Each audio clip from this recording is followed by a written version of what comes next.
Hello, I'm Sebastian. Welcome to Nine Nar Trees podcast. Today, I will summarize and review the book. Thomas S. Kuhn's seminal work, The Structure of Scientific Revolutions, first published in 1962, fundamentally transformed the way we understand the progression and development of science. Kuhn challenges the conventional notion that scientific progress is a steady, cumulative process characterized by a linear accumulation of knowledge. Instead, he introduces the concept of paradigm shifts, arguing that scientific revolutions occur when the accumulation of anomalies in the current paradigm leads to a crisis, ultimately resulting in the adoption of a new paradigm that better accommodates these anomalies.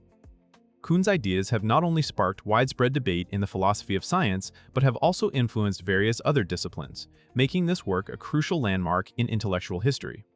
I will give you key takeaways from this book. Firstly, the concept of paradigm shifts. Kuhn's notion of paradigm shifts lies at the heart of the structure of scientific revolutions.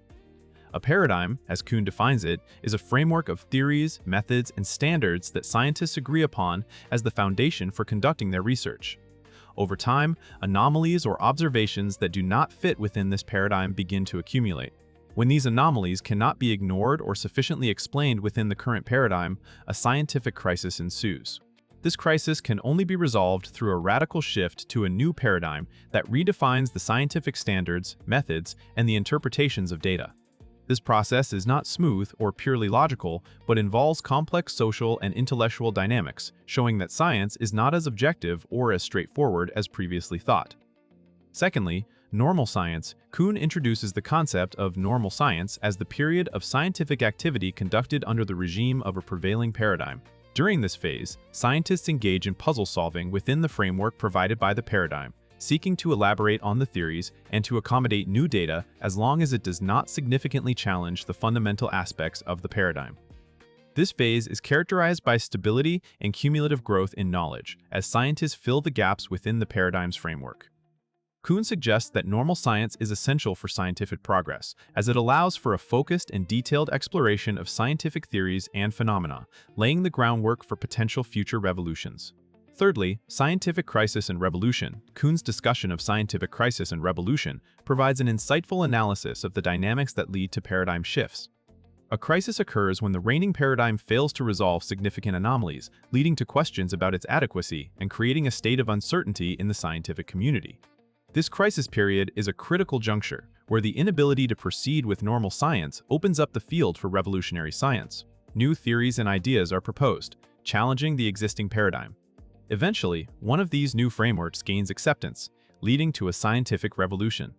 This new paradigm is not chosen because it explains the data better in an objective sense. Rather, the choice involves subjective factors, including aesthetics, utility, and the persuasive power of the paradigm's proponents. Fourthly, incommensurability between paradigms. A key and controversial aspect of Kuhn's thesis is the principle of incommensurability between successive paradigms.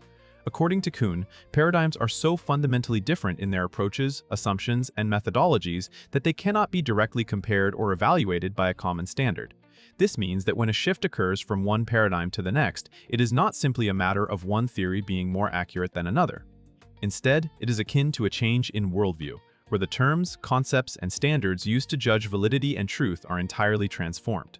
This concept of incommensurability challenges the idea of scientific progress as a linear approach toward truth, suggesting instead that progress is better understood as a series of changes in perspective. Lastly, impact and critique. Since its publication, The Structure of Scientific Revolutions has had a profound impact on the philosophy of science and beyond, prompting widespread debate and reevaluation of the nature of scientific progress. Critics argue that Kuhn's model is too simplistic and that it underestimates the role of continuity and gradual improvement in scientific advancement. Others have taken issue with the notion of incommensurability, arguing that it implies a relativistic view of truth that undermines the objective nature of scientific inquiry. Despite these critiques, Kuhn's work has sparked a broad and lasting discussion, encouraging a more nuanced understanding of science as a complex, human-oriented process of discovering the truths about our world. In conclusion, Thomas S. Kuhn's The Structure of Scientific Revolutions is a must-read for anyone interested in the evolution of scientific thought and its implications for other domains of knowledge. This book is particularly beneficial for scientists, historians, philosophers, and anyone intrigued by the progress of human understanding. It elucidates the nonlinear path of scientific advancement, emphasizing the role of human factors in shaping scientific paradigms. Understanding Kuhn's arguments can lead to a greater appreciation of the complexities involved in the development of scientific theories. It challenges the reader to think critically about the nature of truth and progress in science, making it a timeless contribution to intellectual discourse. Kuhn's insights have the power to enrich one's perspective on how knowledge is constructed and transformed, offering profound implications for both the sciences and the humanities. If you would like to support Thomas S. Kuhn, you can buy the book through the Amazon link I've provided in the podcast description. After reading the book, please let me know what you think and share your thoughts. See you around.